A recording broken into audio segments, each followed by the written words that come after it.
다 같이 사도신경으로 신앙 고백하심으로 토요일 새벽 기도회를 시작하겠습니다. 전능하사 천지를 만드신 하나님 아버지를 내가 믿사오며 그 외아들 우리 주 예수 그리스도를 믿사오니 이는 성령으로 잉태하사 동정녀 마리아에게 나시고 본디오 빌라도에게 고난을 받으사 십자가에 못 박혀 죽으시고 장사한 지 사흘 만에 죽은 자 가운데서 다시 살아나시며 하늘에 오르사 전능하신 하나님 우편에 앉아 계시다가 저리로서 산자와 죽은 자를 심판하러 오시리라. 성령을 믿사오며 거룩한 공회와 성도가 서로 교통하는 것과 죄를 사하여 주시는 것과 몸이 다시 사는 것과 영원히 사는 것을 믿사옵나이다. 아멘. 오늘 함께 나누실 말씀은 창세기 30장 25절에서 43절 말씀입니다. 구약 44면에 있는 창세기 30장 25절에서 43절 말씀을 제가 봉독해 드리겠습니다.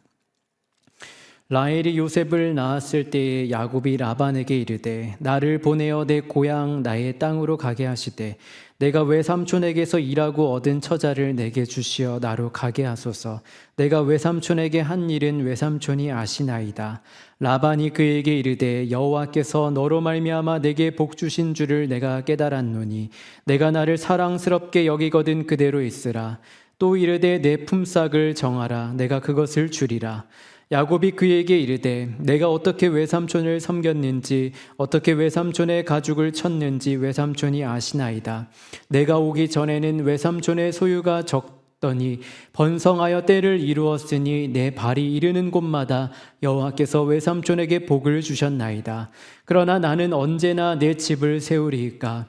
라반이 이르되 내가 무엇으로 내게 주랴. 야곱이 이르되 외삼촌께서 내게 아무것도 주시지 않아도 나를 위하여 이 일을 행하시면 내가 다시 외삼촌의 양떼를 먹이고 지키리이다. 오늘 내가 외삼촌의 양떼에 두루 다니며 그 양 중에 아롱진 것과 점 있는 것과 검은 것을 가려내며 또 염소 중에 점 있는 것과 아롱진 것을 가려내리니 이 같은 것이 내 품삯이 되리이다. 후일에 외삼촌께서 오셔서 내 품삯을 조사하실 때에 나의 의가 내 대답이 되리이다. 내게 혹시 염소 중 아롱지지 아니한 것이나 점이 없는 것이나 양 중에 검지 아니한 것이 있거든 다 도둑질한 것으로 인정하소서. 라반이 이르되 내가 내 말대로 하리라 하고 그날에 그가 순염소 중 얼룩무늬 있는 것과 점 있는 것을 가리고 암염소 중 흰 바탕에 아롱진 것과 점 있는 것을 가리고 양 중에 검은 것들을 가려 자기 아들들의 손에 맡기고 자기와 야곱의 사이를 사흘길이 뜨게 하였고 야곱은 라반의 남은 양떼를 치니라. 야곱이 버드나무와 살구나무와 신풍나무의 푸른 가지를 가져다가 그것들의 껍질을 벗겨 흰 무늬를 내고 그 껍질 벗긴 가지를 양떼가 와서 먹는 개천의 물 구유에 세워 양떼를 향하게 하매 그 떼가 물을 먹으러 올 때에 새끼를 베니 가지 앞에서 새끼를 뱀으로 얼룩얼룩한 것과 점이 있고 아롱진 것을 낳은지라. 야곱이 새끼 양을 구분하고 그 얼룩무늬와 검은빛 있는 것을 라반의 양과 서로 마주보게 하며 자기 양을 따로 두어 라반의 양과 섞이지 않게 하며 튼튼한 양이 새끼 뵐 때에는 야곱이 개천에다가 양떼의 눈앞에 그 가지를 두어 양이 그 가지 곁에서 새끼를 베게 하고 약한 양이면 그 가지를 두지 아니하니 그렇게 함으로 약한 것은 라반의 것이 되고 튼튼한 것은 야곱의 것이 된지라. 이에 그 사람이 매우 번창하여 양떼와 노비와 낙타와 나귀가 많았더라. 아멘. 자, 야곱은 외삼촌 라반의 집에서 14년간 노동을 했습니다. 그 세월 동안 야곱은 라헬을 얻기 위해서 외삼촌 라반에게 무임금으로 노동을 했죠. 자, 이제 약속한 14년이 지났습니다. 아내도 얻었고요. 자녀들도 얻었습니다. 그런데 한 가지 얻지 못한 것이 있죠. 바로 재산. 가진 것이 하나도 없었습니다. 이대로 외삼촌의 양떼만 지킬 수만은 없었던 노릇이죠. 그렇다고 또 고향으로 가자니 화가 나 있는 에서 형의 마음이 지금 어떠한지를 모릅니다. 그래서 야곱은 이제 외삼촌과 단판을 짓기로 결심을 하죠. 그러면서 외삼촌에게 하는 말이 25절 하반절에 내 고향 땅으로 가게 해달라 이렇게 말하는 것이죠. 물론 야곱은요, 하나님께서 베델에서 약속하신 말씀, 즉 너를 이끌어 이 땅으로 돌아오게 할지라, 이런 말씀을 기억하고 있었지만 지금 이 상황에서는 고향 땅으로 가겠다고 하는 것이 진짜 가겠다라는 것이 아니라 라반으로부터 재산을 얻기 위한 일종의 협상 카드였던 것입니다. 야곱은 욕심이 많은 외삼촌이 자신을 필요로 한다라는 것을 잘 알고 있었죠. 왜냐하면 외삼촌이 누리는 복이 다 자신을 통해서 하나님께서 주신 것임을 알고 있었기 때문입니다. 30절에 보시면은요, 이렇게 기록하죠. 내가 오기 전에는 외삼촌의 소유가 적더니 번성하여 때를 이루었으니 내 발이 이르는 곳마다 여호와께서 외삼촌에게 복을 주셨나이다. 그러나 나는 언제나 내 집을 세우리이까.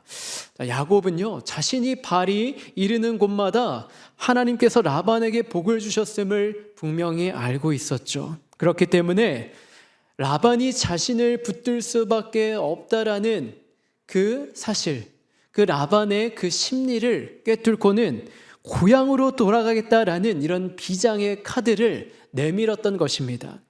그러자 라반의 마음이 급해졌죠. 라반도요, 자신이 받는 복이 야곱으로 인해서 하나님께로부터 온 것인 줄 분명히 알고 있었습니다. 그렇기 때문에 그가 떠나버리면은 복도 끊어질 것이라는 것을 예상했겠죠. 그리하여서 야곱을 만류합니다. 27절에 보시면은 라반이 그에게 이르되 여호와께서 너로 말미암아 내게 복 주신 줄을 내가 깨달았노니 내가 나를 사랑스럽게 여기거든 그대로 있으라. 자, 내가 나를 사랑스럽게 여기거든, 나에게 호의가 있거든, 호감이 있거든, 그대로 머물러 있으라, 이렇게 간곡히 부탁한 것이죠.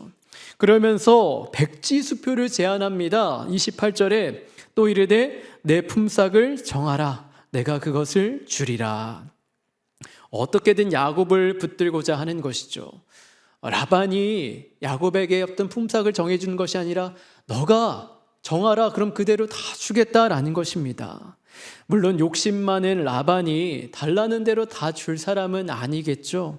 그렇지만 일단 그렇게라도 공수표를 날려서 야곱을 달래고자 했던 것입니다.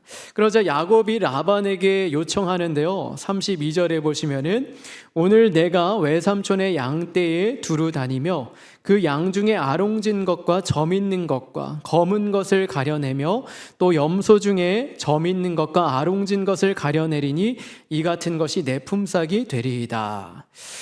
자, 당시 기준으로 보면은요, 이러한 조건들은요 결코 유리한 그런 선택이 아니었어요. 대부분의 양은 무슨 색깔입니까? 흰색이죠. 그리고 또 염소는 무슨 색이에요? 검은색. 그런데 아롱진 것은 뭐예요? 얼룩덜룩한 거예요. 그리고 또 점 있는 것, 흔하지 않은 것입니다. 그런데 이 얼룩덜룩하고 점 있는 양과 염소를 자신이 취하겠다라는 것입니다. 그 숫자가 많지도 않은데 그런 불리한 조건을 내걸었던 것이죠. 자, 참 알 수 없는 야곱의 마음이죠. 심지어 야곱은 이후에 자신이 요구한 양과 염소가 아닌 것들이, 즉 하얀 양들과 또 검은 염소들이 자신에게 있다면은 그것을 도둑질한 것으로 간주하라고까지 합니다. 즉 자신은 진짜로 얼룩덜룩한 것, 점 있는 것만 취하겠다라는 것이죠. 야곱이 이렇게 나오니 라반의 입장에서는 어땠습니까? 이게 웬 횡재냐? 라는 생각이 들었을 것입니다. 많은 걸 요구할 줄 알았는데 예상보다 적은 걸 요구하니 라반은 기꺼이 야곱의 요구를 수용합니다. 그런데요, 라반이요 정말 보통 욕심쟁이가 아닙니다.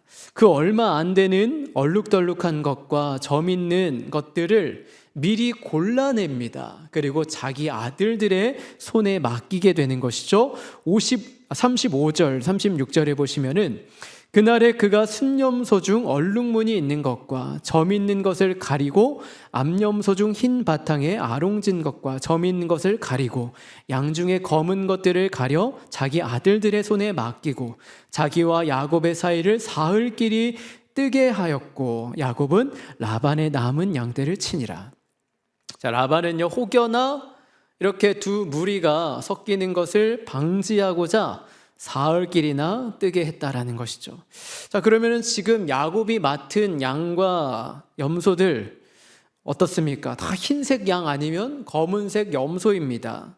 아롱지거나 점 있는 것이 하나도 없는 거죠. 그러면은 결국에 야곱이 얻는 것은 하나도 없게 되는 것입니다. 자, 이런 모습을 볼 때 라반이 참 간교한 구두쇠구나라는 것을 우리가 알게 되죠. 겉으로는 야곱의 제안을 받아들이는 척하면서 뒤에서는 어때요? 하나도 안 줄 계획을 이렇게 치밀하게 짜고 있었던 것입니다.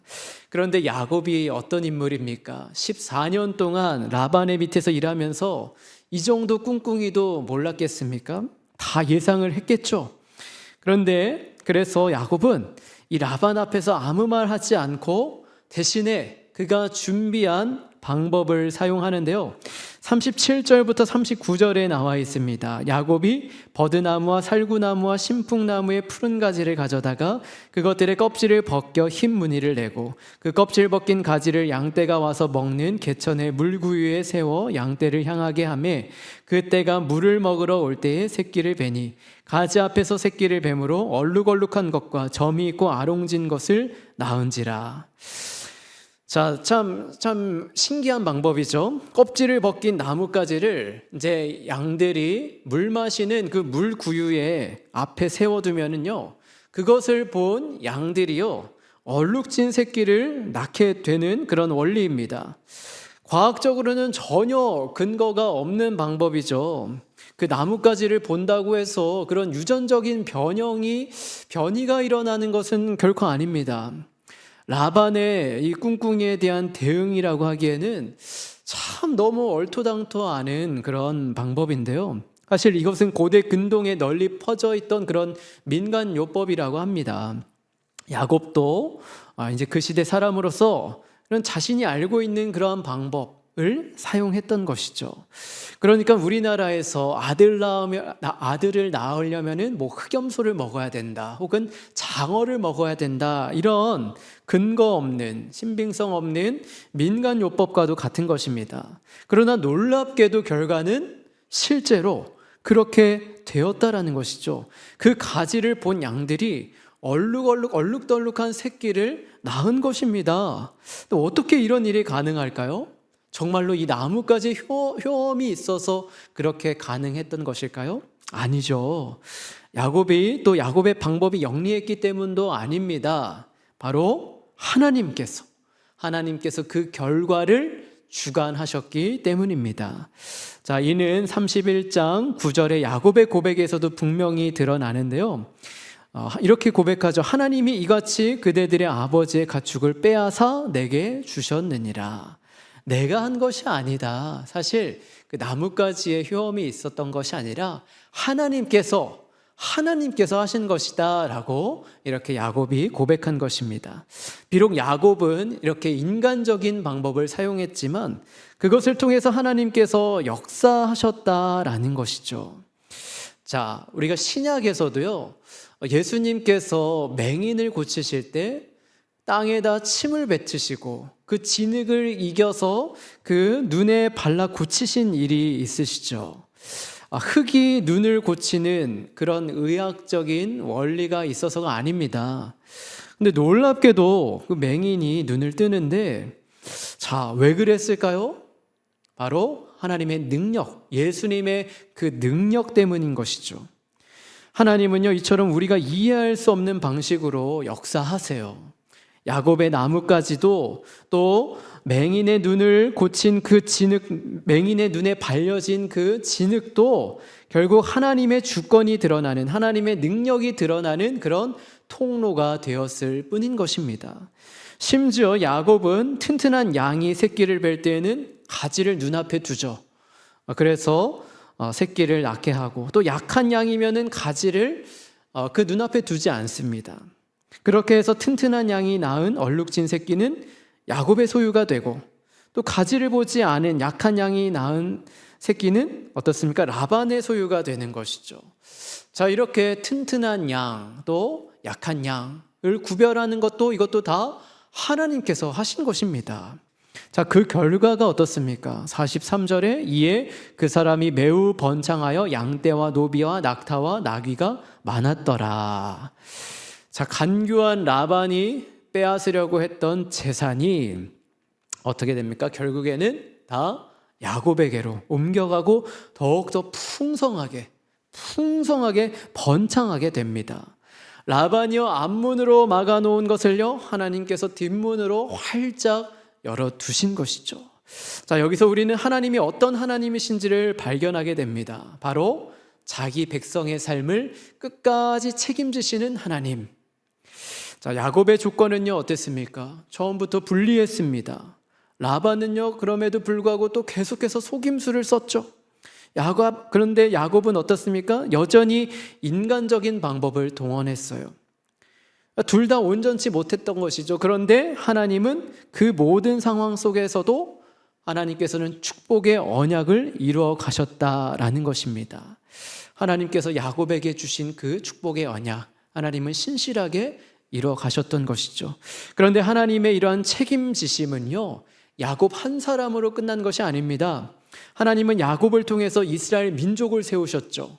그리고 또 그 민족의 혈통 가운데서 예수 그리스도께서 나오셨고 예수 그리스도를 통하여서 인류의 구원을 이루신 것이죠. 즉 하나님께서는 야곱 한 사람을 책임지신 것만이 아니라 온 인류를 책임지셨던 것입니다. 예수님은 이 구원의 역사의 완성이시죠. 자, 예수님 역시도 좀 불공정한 상황에 놓여 계셨습니다. 억울하게 고발당하셨죠. 아무런 죄 없이 십자가에 달리셨습니다. 그러나 그 자리에서 예수님은 자신의 힘으로 어떤 결과를 만들어내지 않으시고 하나님 뜻에 순종하셨죠. 베드로전서 2장 23절에 이렇게 기록합니다. 욕을 당하시되 맞대어 욕하지 아니하시고 고난을 당하시되 위협하지 아니하시고 오직 공의로 심판하신 이에게 부탁하시며. 자, 예수님은 가장 억울한 순간에 하나님 아버지께 자신을 맡기셨고 그 십자가를 통하여서 하나님은 죄인된 우리의 삶을 끝까지 책임지신 것입니다. 우리는 언제나 공정한 환경 속에서 살아가는 것이 아니죠. 억울한 일을 겪기도 하고 또 노력한 것에 비해서 결과가 너무 작게 느껴질 때도 있습니다. 그런 순간에 우리는 쉽게 낙심하고 또 조급해하죠. 그러나 하나님은 내가 통제할 수 없는 상황에서도 일하시는 하나님이십니다. 자, 라반 같은 이들이 우리 앞을 막아도 하나님은 다른 길을 여시고요. 우리의 방법이 야곱같이 부족해도 인간적인 것이어도 하나님은 또 놀랍게도 그 부족함을 통해서 역사하십니다. 우리는 예수님처럼 완전히 맡기지 못하고 야곱과 같이 자신의 방식을 사용하는 경우도 있지만 그럼에도 불구하고 신실하신 하나님께서는 우리를 향한 그 약속을 기억하시고 부족하고 연약한 우리의 삶을 책임지시고 이끄신다라는 그 사실입니다. 그러므로 그 신실하신 하나님을 신뢰하면서 이제는 더 성숙한 모습으로 야곱처럼 그런 인간적인 모습이 아니라 그것을 뛰어넘어서 더 성숙한 모습으로 하나님의 도우심을 기대하며 믿음의 발걸음을 내딛는 우리들이 되어야 하는 줄 믿습니다. 오늘 하루도 그 책임지시는 하나님, 그 신실한 하나님을 붙들며 나아가시는 저와 여러분 되시기를 주님의 이름으로 축원합니다. 기도하시겠습니다. 사랑과 은혜가 충만하신 하나님 아버지 감사합니다. 오늘 이 말씀을 통해서 정말로 라반의 간계 앞에서도 또 야곱의 연약함 앞에서도 그 야곱의 삶을 책임지신 하나님을 우리가 또 바라보게 됩니다. 또 그 하나님이 우리의 삶을 지금도 붙들고 계시는 줄 믿습니다. 하나님, 정말 우리 삶에는 참으로 우리가 통제할 수 없는 상황들이 많이 있습니다. 억울한 일들 많이 있고 낙심되는 일도 많습니다. 그러나 하나님께서 앞문이 막혀도 뒷문을 여시는 그런 신실하신 하나님, 우리를 책임지신 하나님이신 줄 믿사오니 예수 그리스도의 십자가로 우리의 구원을 그 책임지신 그 신실하신 하나님을 붙들고 오늘 하루 믿음의 발걸음으로 살아가는 우리들 되게 하여 주시옵소서. 하나님 아버지여, 우리 교회 가운데 주신 하나님의 크신 은혜를 기억하며 나아갑니다. 하나님 아버지여, 참으로 우리 교회가 그 은혜 앞에서 더욱더 성실하게 또 신실하게 주님 주신 사명을 잘 감당해 나가는 우리 교회 되게 하여 주시옵소서. 또 하나님 아버지, 우리 담임 목사님과 또 우리 후임 목사님 또 중직자분들께 하나님께서 성령 충만함을 더하여 주시고 정말로 저들이 주님 주신 그 능력으로 또 그 지혜로서 우리 교회를 잘 이끌어 나가실 수 있도록 주여 인도하여 주시옵소서. 또 내일부터 있을 선교 축제 가운데 주님 크신 은혜를 베풀어 주시사 정말로 내일부터 이루어지는 선교 축제를 통하여서 우리 성도님들 마음 가운데 선교에 대한 열정이 더욱더 충만하게 이루어지고 풀뿌리 전방위적 융합 선교를 우리가 잘 또 실천해 나갈 수 있는 우리 교회 되게 하여 주시옵소서. 또 담임 목사님과 후임 목사님의 또 목회 이항이 잘 은혜 가운데 이루어지게 하여 주시고 정말로 우리 교회가 더욱더 건강한 교회 또 성숙한 교회로 성장하며 소망 100년의 또 역사를 잘 써내려갈 수 있도록 인도하여 주시옵소서. 우리 가운데 있는 환우들 불쌍히 여겨주시고 저들의 아픈 부위 어루만져 주시며 정말 속히 회복시켜 주셔서 저들이 건강한 몸과 마음으로 주님 앞에 나와 주님께 영광 돌리는 삶을 살아갈 수 있도록 인도하여 주시옵소서. 또 하나님께서 사랑하시는 우리 선교사님들 붙들어 주셔서 정말 우리 선교사님들 있는 곳에서 또 하나님 바라보며 또 주님의 복음을 잘 전파하며 아름다운 열매 맺게 하여 주시고 선교사님 가정 가운데 평안함을 더하여 주시고 또 그 자녀들의 앞길에 주님께서 빛을 비춰 주시옵소서. 특별히 또 프랑스를 품고 또 선교 훈련을 받고 있는 우리 안상혁 양혜민 선교사님 위해 기도합니다. 우리 두 분 선교사님 참 젊은 나이에 정말 하나님을 향한 그 열정과 또 프랑스 영혼들을 향한 그 사랑의 마음으로 정말로 그 땅을 품고 나아가오니 하나님께서 붙들어 주시고 저를 통하여서 역사하여 주시옵소서. 또 선교 훈련 잘 마치고 또 하나님께서 정하신 곳으로 가서 그 땅에 있는 수많은 영혼들, 주님을 알지 못하고 주님을 부인하고 자기 자신을 믿고 헛된 것을 따르는 그 영혼들에게 주님의 사랑과 복음을 잘 전하는